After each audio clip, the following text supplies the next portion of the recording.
ہر انسان کی کچھ نہ کچھ حاجات اور ضروریات ہوتی ہیں اور وہ چاہتا ہے کہ وہ حاجات اور ضروریات پوری ہو جائیں.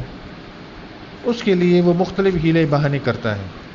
میں آج آپ کو ایک ایسا عمل بتا رہا ہوں کہ اگر آپ اس عمل کی پابندی کر لیں گے تو انشاءاللہ اللہ رب العزت سے قوی امید ہے اور اس کا فضل اگر شامل حال رہا تو انشاءاللہ آپ کی تمام جائز حاجات پوری ہوں گی.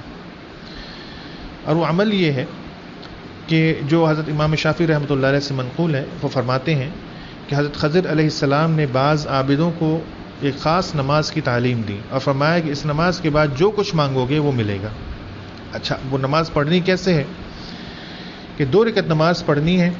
اس میں پہلی رکعت میں ثنا یعنی سبحانک اللہ کے بعد سورہ فاتحہ پڑھنا ہے اور سورہ فاتحہ کے بعد 10 دفعہ سورہ کافرون یعنی قل یا ایھا الکافرون کی تلاوت کرنی ہے. پھر رکوع اور سجدہ ہے، اس کے بعد دوسری رکعت پڑھنی ہے. دوسری رکعت میں سورہ فاتحہ کے بعد 10 مرتبہ سورہ اخلاص یعنی قل ھو اللہ احد پڑھنا ہے. اس کے بعد نماز ختم کرنی ہے. نماز سے فارغ ہونے کے بعد یعنی نماز ختم کرنے کے بعد 10 مرتبہ سبحان اللہ والحمد للہ ولا الہ الا اللہ واللہ اکبر پڑھنا ہے. یہ 10 دفعہ پڑھنا ہے.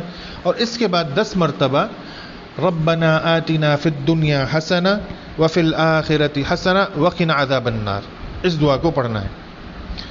اور اس پورے عمل کو کرنے کے بعد اور خوب اللہ افزاری کے ساتھ، خوب یکسوئی کے ساتھ جو ہے اللہ سے دعا کرنی ہے.